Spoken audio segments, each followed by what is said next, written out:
All right, now we are going to talk about North Korea. Yeah. Because you wrote a book, you went there, people don't even believe you can go there.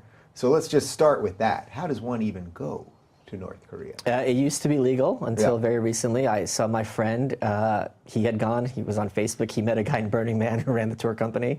So, of course. That's really all you need to say. Well, I knew a guy at Burning Man, and that was, yeah. So they were desperate, because they don't produce anything of value, so they're desperate for foreign currency. So this is one of their mechanisms for doing it. And there's one flight in and out of China, or you could take the train out of China, which, you know, as a New Yorker, I take the train enough already. I was fine with that. Right. And you're there for a week, and I mean, I hate all these people who go on a trip and then it changed their life forever and their Facebook is whatever. But I mean, when you the thing that drives me, that gets to me, is knowing that every single person I met there is still there. Like every kid I waved to, every old lady on the street, they're all still prisoners of the regime. Yeah. All right. So let's pause for a second. So you take a flight to, you flew from New York to China. Yeah. And then a flight To Pyongyang. Yeah. It's in the last terminal. It's one flight a day. You know, all the way tucked away in the Beijing airport. And even though it's illegal to go now, at that when you went, how many years ago was this? 2012. Okay. So not that long ago, 5 years ago. Who was going there? Like when you were on the plane, like what type of people were even going? It was very international, my tour group. There were a bunch of Canadians. There was a guy from Belgium, I believe, a girl from Holland. Yeah, a lot of Europeans, like a couple of people from Ireland. There? I think this is the kind of people who are like, there's nothing else like this on Earth, and let's see it, you know, for what it is, and as opposed to what you're hearing in the press. Yeah, and when you get there, what are the security measures? Because obviously they don't take too kindly to outsiders, especially people that, you know, may want to talk about what's going on. Well, quite the opposite. When you're there, Really? you're a guest of the government. So you are treated extremely well. It was safer there than here because no one can do anything to you because human life means nothing. And you are there as a resource for the state. So you are treated very well. But when you land, at least for me, your whole brain is screaming at you like you don't belong here. You know, it's this very kind of feeling that's almost impossible to describe. Yeah. So tell me about your time there. I mean, I could go, I wrote an article for Reason.com, for Reason about it. You could look it up, but it's, you know, my whole principle there was to try to break down my guide. I do a lot of ghostwriting, and when I do that, I interview the people and kind of get inside their head, get past the press releases, and I'm like, I'm going to use those techniques in my guide to get her to kind of let me know what she knows. And there was this funny moment how they're very quick. I mean, this is what people don't get. The North Koreans have a sense of humor. They're humans in jail. And they have something there called Cholima, which is a Pegasus, which is the symbol of speed. And I asked my guide, I go, if I could send you anything from the outside world, what do you want me to send you? And she goes, a Porsche. And I go, lady, I'm not sending you a Porsche, I'm not sending you Cholima either. And she goes, we have the original one here. What do I need you to send it to me for? So very, very quick, very, very funny. Yeah. And she said she wanted perfume. And I go, what kind of perfume? And she was struggling for the words. And imagine how, it's hard for us to describe perfume. Scent is not something that lends itself to language. And the word she was looking for is feminine. And this is someone who's a millionaire. Interesting. And she can't buy perfume because they don't have it in the whole country. And I smuggled the perfume in for her. But it's when I was telling her, she had the same haircut my mom had in like 1981. My mom has jet black, straight hair. And I said, you know, talking to you makes me realize a lot of what my mom went through back in Russia. And she just stares at me. She goes, oh, then your mother must have hated Russia. And it was this very chilling moment, and someone... And yet this is a woman who obviously has a pretty decent job. Very right? and rich. Was she a millionaire because of the job, the tour guide job? So North Korea has something called Sangbun, which is a hierarchy based on your loyalty to the regime. So to even step foot in Pyongyang, your family has to have a good background, right? So to be talking to foreigners, you have to be off the charts in terms of your family background. And one of the people, you know, stayed behind on the tour. He did solo for a few days. And she told him all she wants to do is travel the world. And, you know, your job is to show tourists around, and you see college kids, you know, and you get to see, you know, like on my tour, America, Canada, Ireland, you know, Belgium, and you know you're never going to be able to go, ever, no matter how much money you have, no matter how much power you have. In fact, anyone who's a diplomat or something like that who leaves North Korea for any reason, their family has to stay behind as hostages to make sure you don't defect. Yeah, I mean, what a crazy proposition. It's not crazy, it's brilliant. I mean, the level of control, this was, as I lay out in my book, this was a methodical, that this family got this complete country under their total control. It was step by step, closing the doors, putting up barriers, hermetically sealing them off from the outside world. Yeah, I guess I say crazy in that it's like the crazy level of authoritarianism. Oh, you yes. say brilliant as in not because you like it per se, but because the mechanism that they use to create this power is pretty brilliant. Oh yeah, and it's so pervasive, and it's so much worse than people think. Like, oh, they just have these crazy ideas about the leaders. It's much worse than that. It's so much worse than people realize. Yeah, so I want to get to some of that, obviously, but for your tour guide, because this is sort of fascinating to me. So this is a millionaire. What does that even mean in North Korea? If you can't get perfume, you know, what does that mean to be a millionaire? What that means, and this is to me the beginning of the end of the North Korean regime, it means you can bribe your way out of trouble. So when one of the first things I saw when I landed at the airport, I was looking at the parking lot in the back, and when the guards stopped, like some rich lady, and by rich in North Korea, she's dressed in like 80s clothes, right?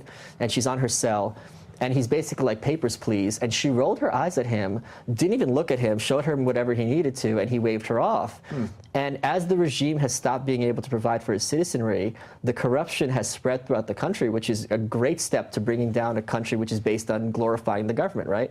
So now when you're wealthy, you can just pay whoever you want to get whatever you want.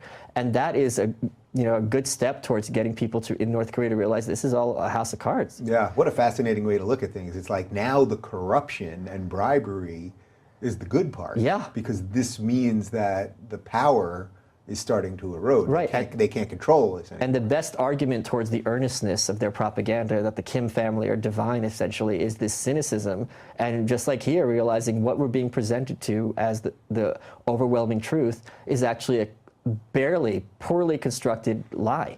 Yeah. So to that point, give me some of this. So Kim Jong-il, yes, who was the leader when you were there. No, he died in 2011. Oh, okay. So he had died, what, about two years before you were there, basically. What do we need to know about him versus the current leader, Kim Jong Un? Well, when Kim Jong-il took over so Kim Jong-il was born in the World War II and died in 2011. So in my book, as he tells the story of his life, he's actually telling the whole history of North Korea, because like Forrest Gump, he's everywhere where something important happens. When he took over for his father, the founder of North Korea, great leader Kim Il-sung, his campaign slogan, people think it's a joke, it's not, was, "Do not expect any change from me." So their whole principle is this Mount Paektu bloodline, which goes from father to son to grandson now, is a continuous process that's going to bring forth the revolution through the generations. So Kim Jong-un, people make fun of his haircut. His haircut's that of his grandfather from the 40s, because he's hearkening back to that era and showing this kind of sense of continuity through the golden era of when North Korea was actually competitive with the South. So what else do we know of just personality-wise? Because I think there's such a cult of personality around him. You know, people say, well, him and Trump, it's like the match made in hell, because they're both erratic, they're both boisterous, and they love headlines and all of this. I haven't seen anything he's done that's erratic at all. For example, by North Korean law, only someone who's a descendant of Kim Il-sung can be the leader, right? So Kim Jong-un is the youngest of 3 brothers. When he killed his eldest brother, Kim Jong-nam, who was passed over, that was an insurance policy. There's no Mike Pence there. Yeah, can you just tell that story a little bit? Because this was just a couple years ago, right? No, this was a couple months ago in the airport. Oh. Didn't he kill, but there was another brother? No, he killed his uncle. He killed his uncle. Well, so he had originally killed his uncle. But his uncle wasn't up for the leadership position. Right. But what happened when Kim Jong-il took over in 94 and when Kim Jong-un took over in 2011, what they did is have purges and killed, or made them, exported them or sent them to the countryside, people who were loyal to their father. When people ask, well, why doesn't someone just put a bullet in him? The people at the top are there not because of their skills, but because of their loyalty to the man personally. So it's like the idea of like John Podesta telling Hillary Clinton, you should probably resign. It will never happen under any circumstances, and especially because if you do try that, your family will have consequences. Right. It's even crazier than that. Because basically all of their power resides in that man, not Correct. in the system. So that's an interesting and important distinction. Right. So, and the point I always make when people are like, oh, he's this crazy person, if you look at Gaddafi, if you look at Saddam Hussein, if you look at Romania, Ceausescu, who's very inspired by North Korea by his own admission, when these leaders go down, they're usually shot, and with good reason. So even if he wanted to kind of step away from the gun, I mean, that gun's going to be turned on him immediately. Yeah. What's it like for the average person that's living there? So now let's get away from the millionaire who's the billionaire. Tour guide. He's the tour guide, yes. So he's a billionaire, of course. Yeah. Now we have a millionaire tour guide who can't get perfume, and yet is expressing to you, in effect, this kind of sucks, but here we are. Yeah. What about for the average person that you came across? Well, I mean, they keep you away from the average people. So there's a lot of extreme, I mean, during the 90s when the famine hit, they chose to allow people to starve rather than give them food from the outside world. So if you go in like the countryside, I mean, there's this very famous picture of North Korea at night compared to South Korea, and it's just this black void with a little bit of electricity in Pyongyang. So they don't have electricity. They're trying to make subsistence living as farmers, and they have to go to school and be taught their propaganda. So they're admitted now, their propaganda has changed. It used to be that the whole world envies us. And now they're saying, okay, we're a poor country that's up and coming, and that's preserving Koreanness. So I mean, it's just, you know, being a poor farmer is what it's like. Yeah. Although they kept you away from the average person, how much of outside world ideas can actually seep through? So I suspect someone like the tour guide, it's pretty obvious, you were able to get some ideas across. She had some sense of the outside world. She had her Gangnam Style. She didn't get half the lyrics, but that's the level. Because when you're in Pyongyang, it's like being a New Yorker. You think of yourself as this international cosmopolitan. So everyone in Pyongyang has these big heels. They like to pride themselves on being cultured and civilized. So, but increasingly, thanks to cell phones, thanks to people being refugees and memory sticks, people are getting an understanding of the outside world in North Korea, which is also very healthy. They used to be taught that South Korea, you know, they have to wear gas masks because of the pollution, and that the women are raped by American soldiers in order to give them AIDS and things like this. And now you just look across the Tumen River into China in these towns, and you're like, they have electricity at night, why don't we? And it's as simple as that. Yeah. So I sense that your prescription for all this would be that it will crumble under its own weight, not only because of everything that you've just described, but also technology will eventually, they can't stop it with borders. They can shut the internet, but there's just a zillion other ways now. There's this great quote from either Steinbeck or Faulkner, I always forget, and he says, how did you go bankrupt? And the answer was 2 ways, gradually and then suddenly. So this is exactly how the Soviet Union came down, because during the 80s, you had all these women in Russia watching Dallas and Dynasty and saying, why on this show does the maid have a fur coat and I'm wiping my ass with literal newspaper? And it's as simple as that. You can tell people Kim Jong Un is the greatest thing since sliced bread or sliced kimchi, whatever you want to call it. At the end of the day, you want your kid to have food. And if this other alternative is I'm going to have food for my children, it's as simple as that. Yeah. So does some of this explain what's going on with all of these missile tests lately? That this is, you know, creating some sort of crisis which allows him to double down on power? It's not a crisis. This is an appearance of a crisis. No, from their look. So Kim Jong-il, the leading philosophy of North Korea is the Juche idea, which is invented by Kim Il-sung. Kim Jong-il changed that to the sun gun idea, which means military first. And what he meant is the military is the basis of our country, which preserves all the other freedoms that we have. And he said, in order to fight the American eagle and the Chinese dragon and the Russian bear, I have to turn North Korea into a hedgehog. And what he meant by this is an animal with missiles in every direction. And Kim Jong-nam, the eldest son, wanted to demilitarize. And Kim Jong-il said, no, it's these missiles that are going to keep us safe. So look at it from his perspective. He's a country the size of Pennsylvania.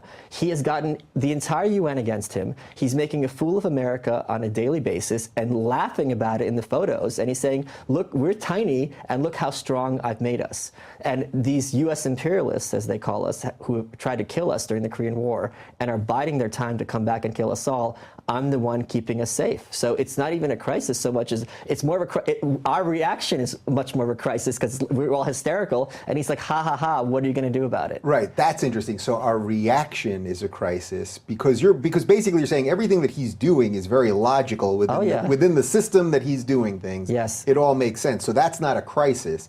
How we deal with it without understanding a lot of the things you're talking about is the actual crisis. So when these tests go off, you think this is just more showboating, sort of, to double down on that, right? Well, it's both. It's also commercial. So North Korea has always complained about how is it the United States is the biggest arms deal in the world, and we don't have the right to sell our arms. So by doing this, they can show every little dictator, look how good our weaponry is, and it's going to be available for sale, and look what it can do to America. And it'll be the best kind of home security system you're ever going to have. Yeah, it's kind of funny because obviously you're talking about so many things that are really wrong in terms of human rights, pure and what evil, freedom is, and the things that you really care about.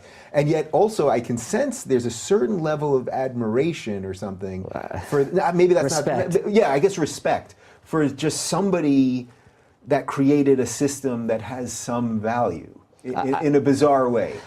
They are very bright people, and they are very evil people. So I always talk about this, compare it to, like your comic book, the Batman villain, the Joker, because people see the clown, but that clown has a lot of bodies behind them, and that clown has pulled off a lot of stunts in his day. So the idea that he's this silly idiot, it's like, this silly idiot, they've been around for 70 years. If they're suicidal, they're doing a really bad job of it, and they've outlasted everyone except for Cuba. Yeah, you know, it's interesting. That's one of the things that I've come around on Trump, the idea of Trump at least, when all these people all day long, he's such an idiot, he's making these decisions every 2 seconds, he doesn't know what's going on. And it's like, if that's actually true, and he became president like that, then we're all just the worst suckers ever. You know what I mean? Like, then what does that say about the rest of us, actually? You know what I mean? So you have to, I think, if someone has risen to that level of power, it doesn't mean you like them, it doesn't mean you respect them as people or anything else, but you have to acknowledge, like, there's a little something going on there. And I talk about this very heavily in my book, because when you go there, they brag about their strategy. So, you know, Kim Jong-il is very boastful of his techniques, and they've been very effective, because when he took over in 1994, they mentioned Crowd by name in their literature. Like, they all think it's not going to last another 6 months, and now it's 2017, and they're still there. So despite all the predictions, despite all the claims that these people are stupid and crazy and incompetent, Kim Jong-un's hold on power is pretty strong, and this is not an accident. This is at the cost of humanity, and at cost of human life, and the cost of anything that you and I hold decent and moral. So I know that everybody always wants America to do everything. It's like they always want America to do everything, and then every time we do anything, then they hate us for it. So we're sort of in our own karmic insanity to that regard. But what about the other countries there? China most particularly. Right. What do they make of what's happening there? They're seeing tests go off. I mean, I know that one of these rockets just went over Japan. Sure. From what I understand, like, what are all those countries thinking about what's really happening? China doesn't want an American ally in their border. China doesn't want 25 million North Koreans who don't speak Chinese or who haven't been on a computer swarming the border and setting up camp in Manchuria. So they're in a tough spot. But China has turned their back on North Korea a couple of times. When in North Korea they built this gigantic gold statue of Kim Il-sung in the town square, the Chinese said, look, we're communists, this is not what we're about. So they changed it to bronze. And Is that right? That's correct, yeah. You have to go that. If you go to my website, you could see a photo of me next to statues. I called it leadership. In the 80s, North Korea for a very long time fought having North and South both in the UN, because that would make permanent the idea that these are two countries divided. The North regards Korea as one country.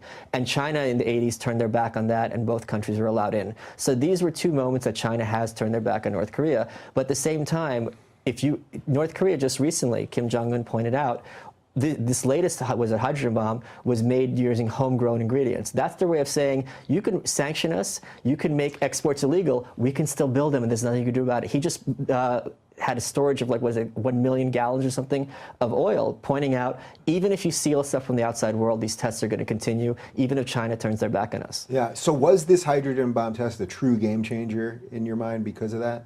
I think the game's been played the same way for decades, which is we are going to do whatever it takes to maintain our hold on power, and we're going to revel in the fact that we're going to, in their words, slap America across the face. Yeah.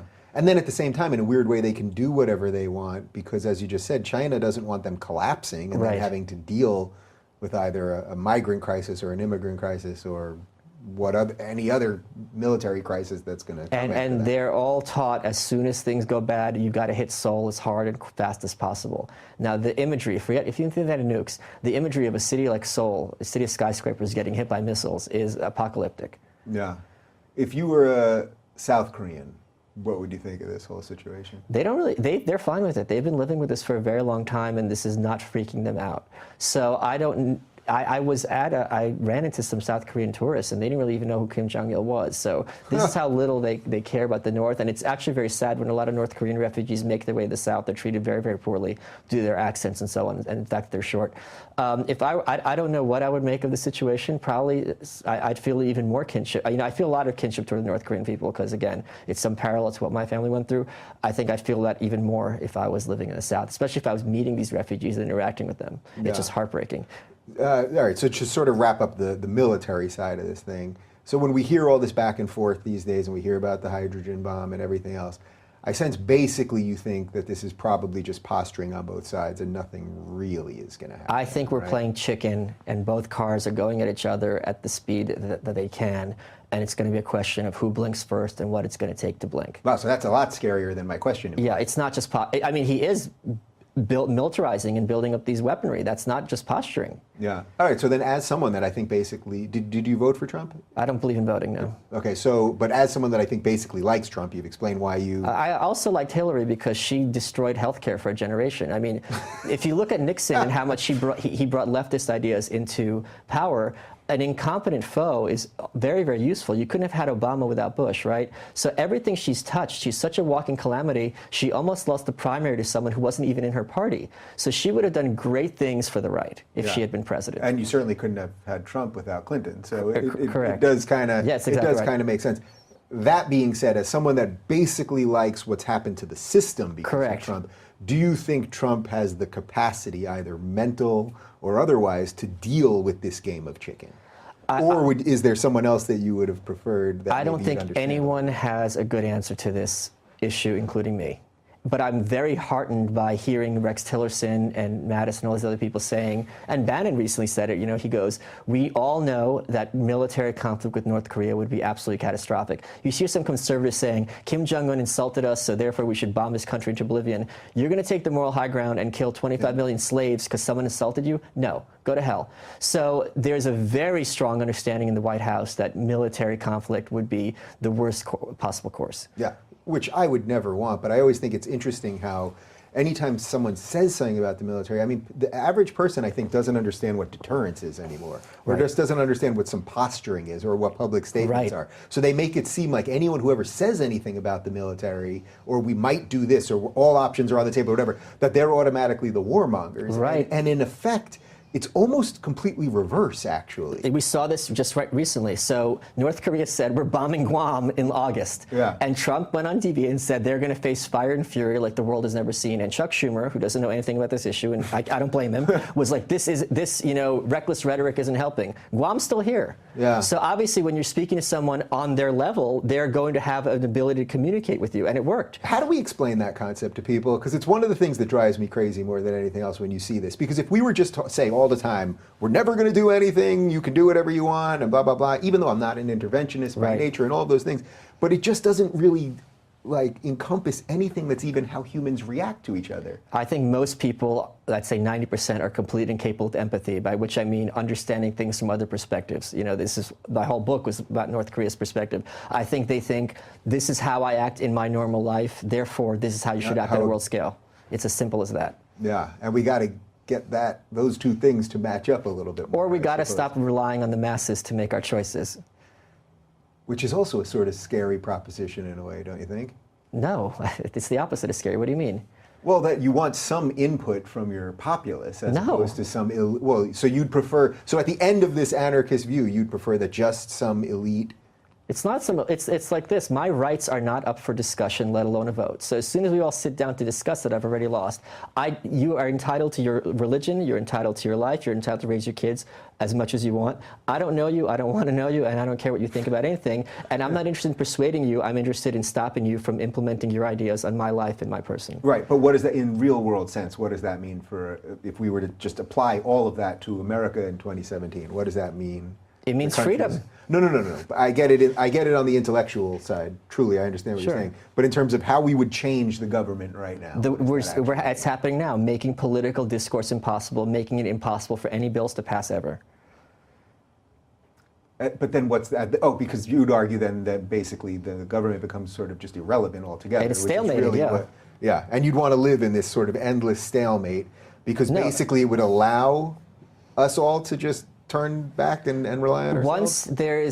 Once you see government is not a mechanism for affecting social change, the system starts to break down and you're going to see healthier consequences, is my opinion. Yeah.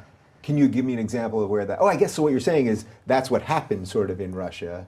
Oh yeah, that's one of them. From when it was the time when you were there and when your parents were there to now, even though there's obviously a lot of problems in Russia. There's this blog called Slate Star. Soviet Union in Russia. There's this blog called Slate Star Codex, and he pointed out that our best mechanism nowadays of self-segregation is not by race, it's not by culture, it's by ideology. And the more that happens, which is a function of social media, where you can only talk to people that you agree with if politics are important to you, I think the better that is, because this freedom of association is essential American freedom. And it's one that the left, and many times the right, does not regard as essential. And the more that happens, I think the happier everyone's going to be. It's so interesting because it's sort of counter to the way I try to do this show, and I like hearing about ideas from everyone on both sides, and I'm trying to build some bridges, and even in my own life, I've built bridges with people that I've had on the show, but I do understand the premise of what you're saying here. But I obviously the bulk of my existence leans to the other side on this in terms of, you know, finding some of that agreement. I have no problem with finding agreement. I have the problem with those with ideas being imposed on me. And I think that is all politics is oppression. So this is what anarchy is. This is what anarchy is. You're looking at it right here. The face of anarchy.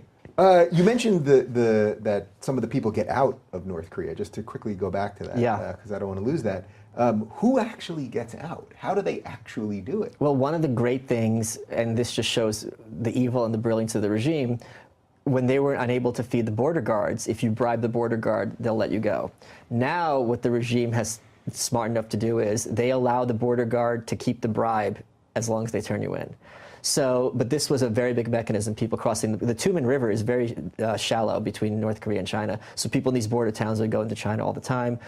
There were smugglers whose job it is to kind of get people, because you're officially a South Korean citizen if you're North Korean. So as long as you step foot in a South Korean embassy, you're home free. Wait, can you repeat that? I just want to get that. If you're officially a South Korean citizen? If you're a North Korean, right. They're both recognized Korea as one country. Mm-hmm. So if you step foot in a South Korean embassy or in the South Korean airport, you're safe. Interesting. Tell me about the demilitarized zone, because I think people have this idea of just like this bizarre corridor of nothingness. Like, right. What's actually going on there? Well, there's a very funny story in the Gerald Ford administration, because people are like, North Korea's never done anything like this. There was a tree in the demilitarized zone, which is between the two Koreas, and the Americans took an axe and they wanted to prune it. And the North Koreans took that axe and chopped up the American soldiers. That axe is now on display in North Korea. I've seen it with my own eyes, bloody.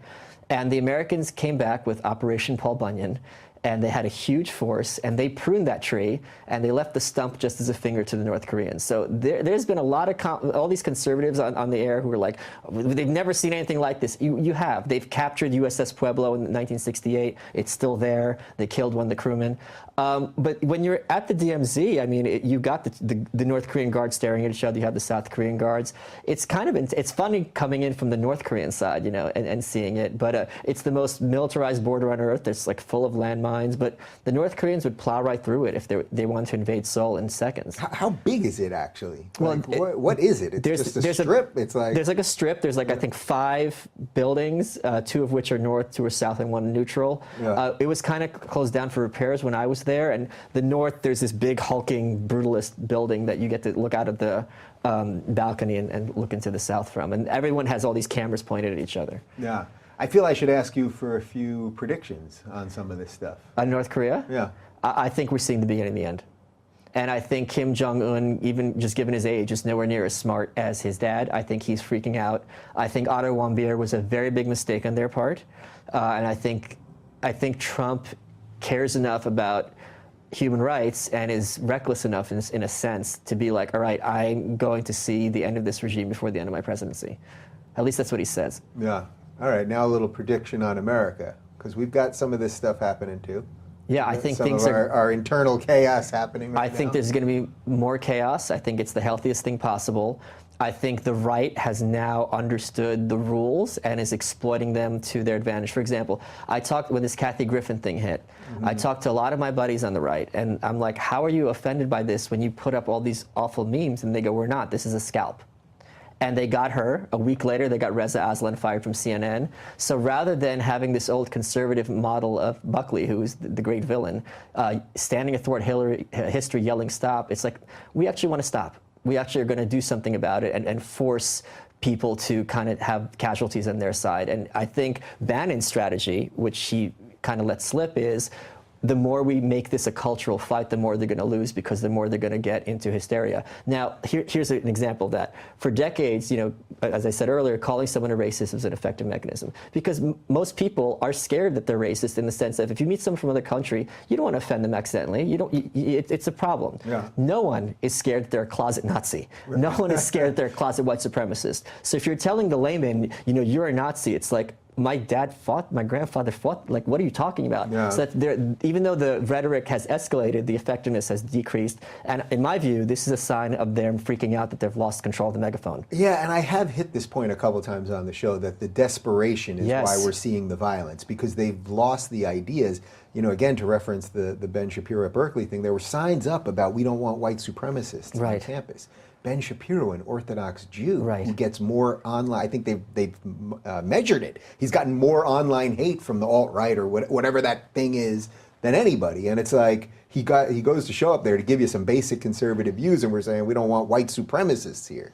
Like, it's just basically the chart has been completely obliterated at this point. And because they're not able to enforce their edicts any longer, now they have to do it on a ground level. So rather than taking out entire classes of people like back in the day, now they have to go people one-on-one. So for the violence part, I mean, I suspect you don't want just violence to be erupting all over the place, but do you almost see that as a necessary piece of this now? I think it's... Or an inevitable piece, I guess, is a better question. The three villains are the media, the government, and the universities, right? So the media and the government have been discredited. The university is still very much a bourgeois aspiration for Americans. Like, my kid's the first one to go to college, you know, this is such a big deal, you need a degree to make something of yourself. I've never taken a writing course. I didn't want to waste time educating professors. Now, I don't care where you are in the political spectrum. That was quick. Thank you. I don't know where you are in the political spectrum. I don't care if you're a human or an animal. If you see fire, you're against it. We saw this in Ferguson, and it gave the Republicans their biggest landslide ever, and we're seeing it now. If you look at a university and you're seeing schools being burnt down, if you're seeing your daughter go to school as a pretty young 17-year-old and coming out looking like a swamp walrus, as a parent, you are going to be against this, and this is a very important next step towards breaking the last piece of progressivism, because the goal of the university is to turn young children into the shock troops for the progressive militia. Man, I think we could do another couple hours here. You're going to have to. How often do you get out to LA as a Brooklyn guy? When my next book on the new right hits, we can talk about this stuff. When's that one dropping? April, and then in between then we'll see on Fox Business. Absolutely. And, where else will they accept these crazy ideas? CompoundMedia.com. That's my show once a week. So Compound Media, that's through Gavin. There's Anthony Cumia. Gavin just left. Yeah. Gavin just left. Oh, right. So a few people left, I guess. Just Gavin. Was it just Gavin? Yeah. And so Cumia is doing that, and he's been through the machine himself. Oh yeah, to a crazy degree. I mean, they cost him his job. That's a whole other topic that we will hit on next time, and we'll get you back in here in April to discuss the book. And for more on Michael, I suspect he has plenty more to say. Follow him on the Twitter machine at Michael Malice.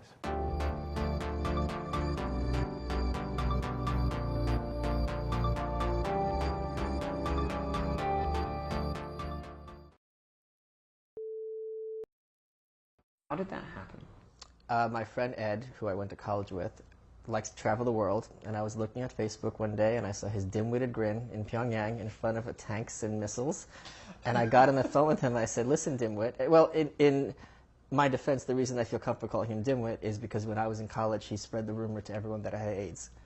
Yeah, okay, yes, and you're not even gay, despite appearances. Correct.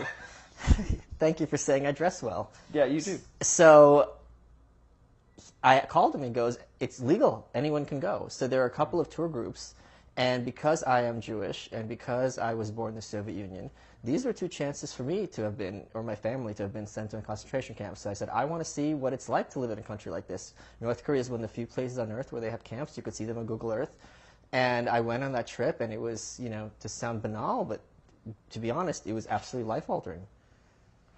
How would you describe just sort of stepping off the plane? There's one plane right from China. Correct, one plane. And when you get off, just in terms of the atmosphere of the place, how would you describe the difference from the West? Stepping off after a couple of legs from America. Right. What is it like? When you land in North Korea, there's a couple of things that go on in your head. First of all, there's this overwhelming sense in your mind that you don't belong here. And it's a low-key anxiety, number one. Number two is, when you arrive, it's like landing on another planet back in time. So at the airport, for example, I saw in the parking lot, there was a woman who was well-dressed, by which North Korean standards means like 80s gear. Yeah. And there was an army guy who was dressed in like 50s Soviet gear. And he stops her, and he says, basically, papers, please. It was obvious from the pantomime. She rolled her eyes, did not get off her cell phone, looked through her purse, gave him her papers, and he sent her on her way. And that was a big realization that, one, it's time travel but different eras, and two, they're not as much living in fear of the government as we've been taught. Right. So it was more of a kind of daily annoyance that suggested that this was a part of life, you know, this intrusion into personal... Especially if you are a rich and powerful person. Yeah. The government answers to you in those cases because you can bribe your way wherever you want. And just like in the Soviet Union, people who have clout don't have to answer to the law.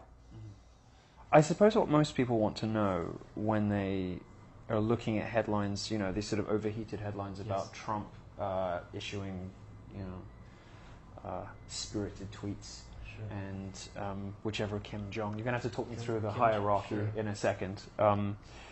What most people want to know is how realistic a prospect is it that this country could, you know, flip a button and first of all have the will and the intention and do it, and second of all have the capability. You've had a little more insight into it than everybody else. Is it something that you worry about actually happening in the next 5 years? It is something I worry about because a lot of their politics is mythology.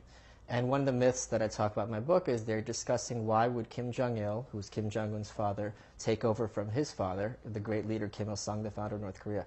And there's this imaginary meeting where Kim Il-sung's with all the generals, and Kim Il-sung says, well, what happens if the U.S. imperialists invade? And the generals will say, we'll kill them all, we're going to win, we're going to win. And Kim Il-sung says, well, what if we lose? And the generals don't know what to say. And Kim Jong-il says, if we lose, we will destroy the world. And Kim Il-sung says, spoken like a real, like a true supreme commander. So their vision... This is Hitler in the bunker kind of thing. Yes. They're there already. Yes. They're there in 1945. So their vision is, and explicitly, and part of their mythology, if we go down, we're taking out as many people as we can with us. Yeah. This, I mean, that's the downfall meme. Yes. Writ large across the whole nuclear power. Right. When you visited, did you get the impression that... Let me ask the question a different way. What's the relation between what's obviously a sort of distant totalitarian administration and the people who are expected to stand to sort of show up and shout and yell and express their support for the leader? Do you get the impression that the people are enjoying themselves? Is it a happy country? Are they going along with it? Have they been brainwashed, or is this sort of a condentured servitude writ large? The humanity of the North Korean people themselves can't be overstated. When I was driving from the airport to Pyongyang itself, our guide pointed to the Ryongyang Hotel, which is this, I think, 100-story monstrosity. It was never completed. And she said, there's our latest rocket launch. So the fact that she was being so glib so immediately said a lot. And when you go into the restaurants, they have these cheap flower plastic laminated placemats, and it looks tacky as hell. Yeah. And then you realize these are people trying to have a measure of beauty, where the best place you can shop is our equivalent of a 99-cent store. Right. So when I was there, being an obnoxious American, I made it a point to get in everyone's face and wave as much as possible because they're going to have a sincere reaction. Yeah. And you know what the reactions were? The teenage girls giggled, and grandmas doted with their grandkids, and the teenage boys in their tracksuits rolled their eyes and want to make eye contact. So the normalcy in this most abnormal country is pervasive. I see. So it's much the same reaction you would expect from anywhere else. Because I've spoken to you previously when your book came out. Yeah. So the book is very, very funny, but also very serious and unsettling. Right. And the thing that comes through is this sort of common humanity. And it's like, well, the people are just like us, really, but they're living under a regime that is not like ours. I wouldn't say they're just like us, but I'm saying we're both human, and they have very human reactions and very sane reactions. And this insistence that North Korea is suicidal, they have been around for 70 years. So if they want to kill themselves, they're doing a very bad job of it. Right, but it seems at least some of their leaders want to kill us, or are happy to talk about it. Absolutely, because North Korea, and the thing is, if you watch the movie The Incredibles, they discuss how supervillains like ourselves like engaging in monologues. Yes, I would object to having interviewees at all, really. I just wanted to just hi, I'm Milo, and I'm going to talk at you about something I know nothing about, North Korea, but I don't care. So I enjoy the sound of my own voice. You know, you could go for a long time. But in their literature... In their literature, they discuss all their strategies. And one of the things Kim Jong-il says, we know how to guide America, and if necessary, slap her across the face. Yeah. So they boast that this is their explicit strategy. And they also say, we're like an anthill with an elephant. We can't kill the elephant, America, but as ants, we can certainly guide it in the direction we would like us to. Yeah. Do you think they're guiding Trump in the direction they'd like him to go? I think they are scared. One of the things that was a big problem for them was the murder of Otto Warmbier. When you have a hostage, you want to return him in good shape in exchange for whatever the ransom is. Yes. So that was a big problem for them. It's a big problem for them in that China has started turning their back on them and having this UN meeting where it was unanimously against North Korea. So they need their allies as much as possible. So one of the reasons Kim Jong-un very clearly killed his elder brother Kim Jong-nam is, according to the North Korean 10 Commandments, only a descendant of the great leader Kim Il-sung can be the leader. So if Kim Jong-nam is dead, there's no plan B for Kim Jong-un. So what happens if there's no heir? There's not only is there no idea, we have no idea. I mean, you can't even. It's not like Game of Thrones. There's not like warring families or right. something. It's not like Mike Pence comes in, right? So, but the other thing is, I'm sure they're not even allowed to discuss the possibility, because when someone asked back in the day what happens when the great leader Kim Il-sung died, they got killed. He got sent to the countryside. Yeah. Yeah. So you don't even discuss this. Is that a euphemism? No, they don't always kill the people. Sometimes you have. They just send them out to the countryside and live as a dirt farmer. I see. It makes it sort of like a liberal's worst punishment, getting sent out to Ohio or something. Yeah. Yeah. Okay. All right. It's not Ohio. It's not even West Virginia. Okay. We're stretching beyond my knowledge of America. All right. When you see Trump's bellicose rumblings on Twitter, most world leaders, I think, are taking the view, or have understood, that great thing that popped up, I think on The Atlantic maybe, that Peter Thiel quoted, which is, to take him seriously but not literally. Right. So when he's, although the left takes him literally, not seriously, or at least they did in the election, but his supporters, and a smart way to appreciate Trump is to take him seriously but not literally. Most world leaders have got that. Is there any sense in which the culture clash or the language barrier or the gap between the way that North Korea apprehends the world and the way we do might make that more of a problem? Do they? I mean, you say that they're worried about Trump. Do they really think he's kind of gearing up to nuke them? I'm sure they're worried on some level, absolutely. And I think also the way to have any kind of negotiation is to speak a common language. So if you have one side of the negotiation saying, we're going to destroy you all and reduce Guam to ashes, and the response is, no, we're going to destroy you all, we're going to reduce Guam to ashes. Like, okay, this guy's speaking my language. So there is going to be a modicum of respect. And let me point out that it's non-reckless rhetoric that got us to this point already. What do you mean by that? Meaning all the people, Chuck Schumer comes to mind, where he's like, this reckless rhetoric from our president isn't helping things. It's like, we tried speaking to them calmly, and that's how we got to this point. Right. So if Hillary Clinton were in office, the situation may be worse, not better. Well, I think Hillary would probably wouldn't be using the verbiage President Trump's using, but she would certainly be as aggressive and antagonistic, if not more so. I mean, she never met a war she didn't like. Right. Do you think they have the ability? If they, whether or not they have the will, do you think they have the military ability to carry out on their saber rattling?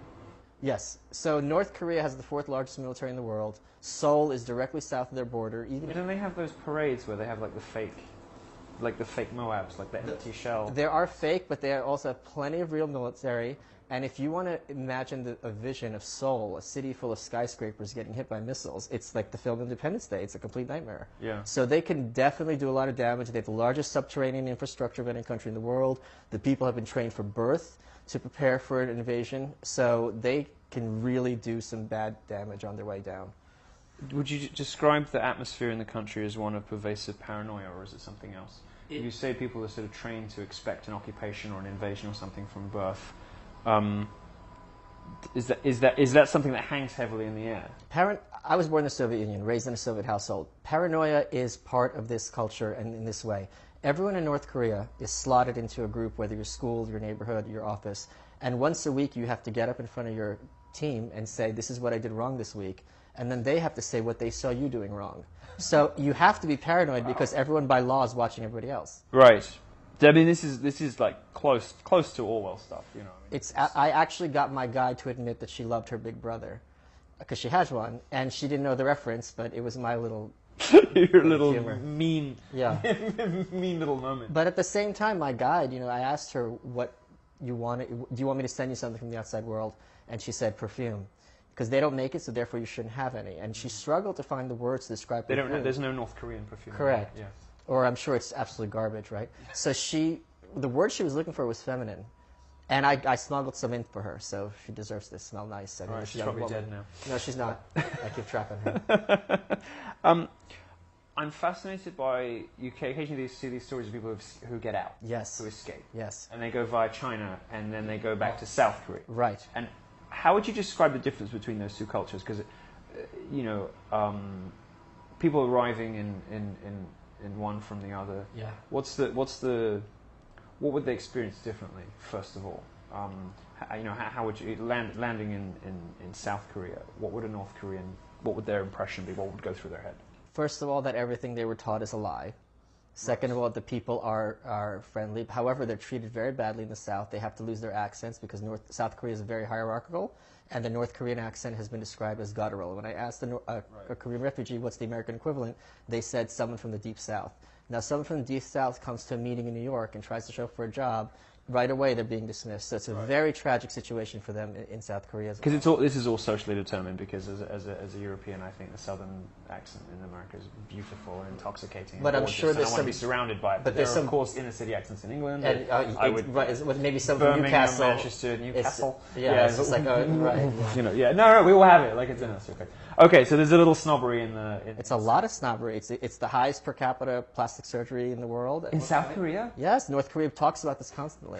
Yes, and the highest suicide rate per capita in the world at one point. I love that the transgender capital of the world. Do you know where it is? It's got to be not the Philippines. Is it the Philippines? That's number 2. And that's the Philippines and Thailand are 2 and 3. Okay, it's Tehran. No. No, it's true. Because if you're gay, they encourage you to become a woman so that you're not gay anymore, so that to avoid the death penalty. Isn't that interesting? It's the transition surgery capital of the world, Tehran. Yeah. Okay. And you have all these people who have things cut off or not cut off, and they dress and live as women so they can have relationships with other men without attracting a death penalty. Oh God.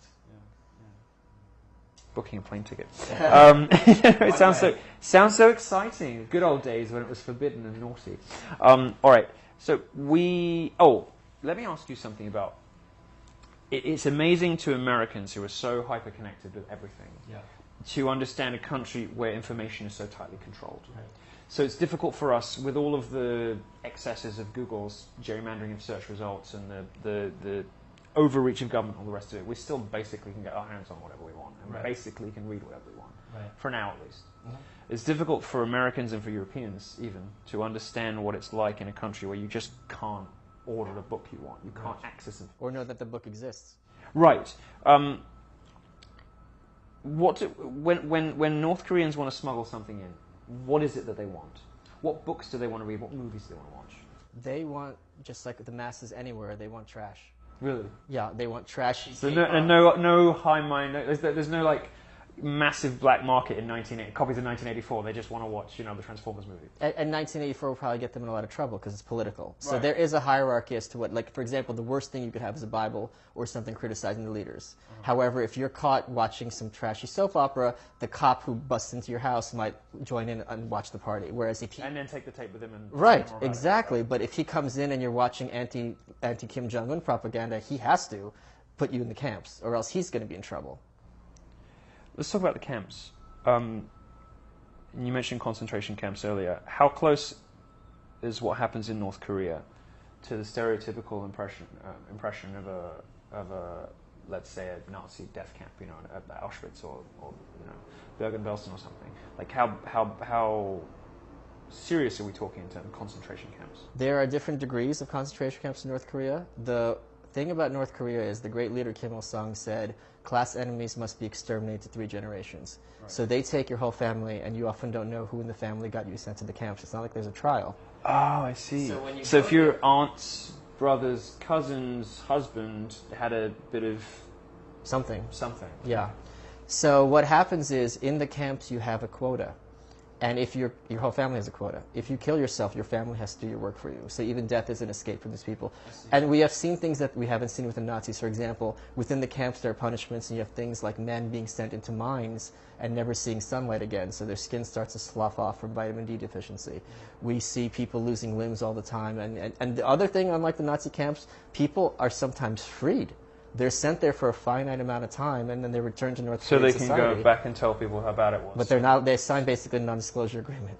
So yeah, they're told you're not allowed to talk about these camps. Because you'd imagine they'd want people to go back and say how bad it was. No. Others So the pretense will be dissuaded from. No. You don't discuss the camps because that's criticizing the government. Okay. Because the government's voluntary and everyone agrees with it. What does the government want? What does the North Korean? What do the Kim Jongs want? Do they want to be left alone? Do they want? Are they empire builders? Like, what's their ultimate goal for North Korea? They want to. They don't have a goal for North Korea. They have a goal for themselves, and that is to maintain power at all costs. Yeah. And but only within the confines of North Korea. Correct. They're not too worried about expanding southward or. They do have a vision of reunifying Korea and basically ruling the entire continent, but that's kind of a pipe dream at this point. They just want to be in charge and wealthy and have total power. And in another way, North Korea is a prison for everyone, including people at the top, is when these leaders are deposed, they're usually personally killed, and with good reason. So even if Kim Jong Un wanted to kind of liberalize and take his hand off the gun, it's not going to happen. In many cases, North Korea is sort of seen as a bit of a joke. It's used as a kind of cultural trope. Right. And as I mentioned before, your book is very funny. It's like laugh out loud funny. And you're very funny. Thank you. And you bring a lightness of touch to the subject whilst talking about, you know, what is for people who grow up in the West utterly horrifying. Oh yes. How do you feel when you hear Republicans comparing, you know, North Korea to, I don't know, college campuses or Trump or Hillary or any of these kinds of lazy political comparisons? What goes through your head having sort of seen it? Mike Huckabee compared Mayor Bloomberg's soda ban to North Korea.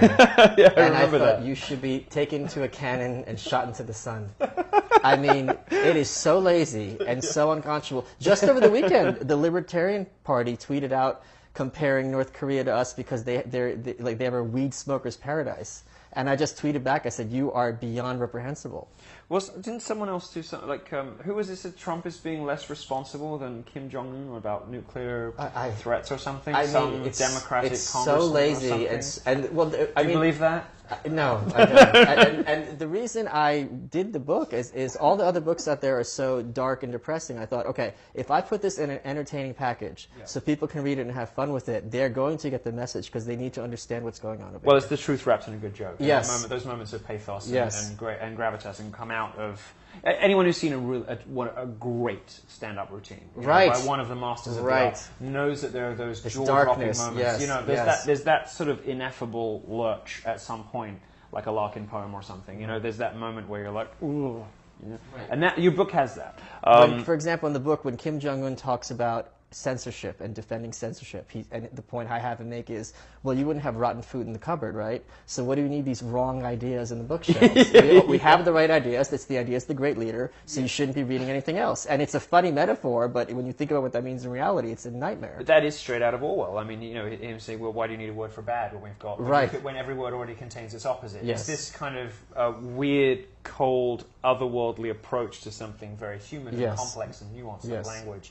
You know, good and bad are not just simple opposites of one another. They contain each other, but they contain a lot else besides.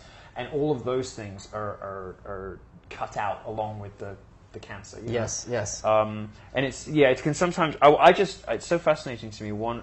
Wondering how two-dimensional the culture must be when you cut out so many of the linguistic and artistic nuance around the edges. You prescribe so much. And this is wonderful because young people especially are incredibly frustrated with having to watch movie after movie about the great leader Kim Il-sung. Yeah. And that makes them ripe for propaganda, cultural propaganda from other countries because they want to hear good crappy music. They want to watch good crappy movies. They want. Well, I'm showing my age. I said Britney Spears. Yeah. They want Taylor Swift or Justin Bieber. Yeah, my guide was ecstatic that she saw Titanic. Titanic is a good movie in a certain sense. Oh, it's wonderful. It's Yeah, wonderful. but I remember it's not high culture. I remember I just broken up with somebody and I was sobbing. And tears were streaming down my face when at the end of that movie. Throwing your pearl bracelets into the ocean. I wouldn't throw diamonds into the ocean. Are you kidding? That silly old cow. Oh my goodness. She's dead now. Yeah, no woman. That is the only place that movie failed. No woman would throw a diamond that big into the ocean. All right. Well, let's talk about the young people. How would a revolution? How would resistance in North Korea begin? How would it start? It initially, obviously, would be fairly brutally crushed. It started. So there is resistance in North Korea. So the North Korean government no longer can provide food to all the citizens. So as a result, they have a grudging acceptance of black markets. Yeah. And what this means is the cops come and the cops try to shut down the black markets, but you have to bribe the cops. Once the police... So the authorities are already... they're sowing the seeds of their own failure by admitting their own inadequacy and turning a blind eye to the black market created by their own and instead of looking at the cop as a symbol of morality but as a symbol of corruption, that is a major first step towards resistance. Of course, because the authority figures you have resented become de facto worthy of resentment. Of course, exactly, yes. Yeah, okay. Do you think that there will be a significant change to the cultural government of North Korea in our lifetime? I'm beyond a doubt. There's been significant change in North Korea recently, and I think if this is the beginning of the end for them. Because the trajectory worldwide, with the exception of the Muslim world, seems to be toward freedom, liberty, capitalism, property rights, pluralism. Right. Do you think that march is inexorable? Yes, I think that the arrow of long term does bend toward liberty, especially as information becomes more and more pervasive, and especially as technology makes it harder and harder to impose limits on information being spread. I'd say it's also perhaps because those societies are in better concordance with human nature too. Yes. You know, is there anything in particular that you think? I mean, the seeds of the North Korean regime's destruction are presumably sown not just in its mismanagement, but in the extent to which it runs contrary to human nature. Absolutely. To just how people want to flourish, how people want to live their lives, what they find satisfaction and pleasure in. At the end of the day, Kim Jong Un can be the greatest man who ever lived. I still want my kid to have food. Right. So that's all that it comes down. It's just a very animal, basic principle. And then once those needs are satisfied, I want him to be able to read whatever he wants and become whatever he wants and do whatever he wants. Because I want him to flourish. And they have a hereditary caste system where if your, let's say, grandfather was in the wrong caste, you're not going to be allowed to go into the army, go into college. And you're not even told this. So to learn this, it's a source of great resentment for them. And then they look across the river to China and they wonder, why did they have electricity at night and we don't? It's as simple as that. They don't have electricity now. No. There's this very famous picture of the Korean peninsula, and the north looks like a black hole, and the south is very little. No, I have seen that. Even the capital city, people think you go to Pyongyang and it's all beautiful, it's a showcase. Because it's going to be like a Nazi Albert Speer type, kind of fascist architecture. It's going to be like Moscow or something. Right, but you go there and you can't, everywhere in their Central Park there's this big fountain, and the fountain doesn't run and it's covered in mildew. They can't hide the fact that they don't have electricity at night. Now, you see the kids with those rollerblades that light up, which is really cool, but you also see the buildings that are dark. And what's the reason for that? Is it government mismanagement? Is it a lack of resources and that nobody will trade with them? Or is it all of them? Central planning is not economically functional, and they don't know what they're doing. Another beautiful example of communism. Yes, you can't have the government dictating everything in the economy. It's not going to work. So do you think that... You think there's going to be significant change within our lifetimes? Imminently. In North Korea? Imminently? Imminently, yes. I'm very heartened by the fact that the Trump administration is saying two things. One, we have to put a stop to this, but Rex Tillerson also said, we're not looking for regime change, we're not looking, he had a whole list of things to reassure them. Right. Right. And this perhaps is a more sensible, more realistic means of improving the lot of people elsewhere in the world versus, let's say, Iraq and Afghanistan. I'm not interested in North Korea becoming a liberal democracy. All I want is that the people have food, access to not even all information, a large amount of information, and a passport. then my work's done, and close down the camps. Yeah. I don't need them to have voting rights. I don't need them They to be want wealthy. to. If they want to be communist. That's with them. You know. Right, but let them have those things, and I'm fine with it. Yeah.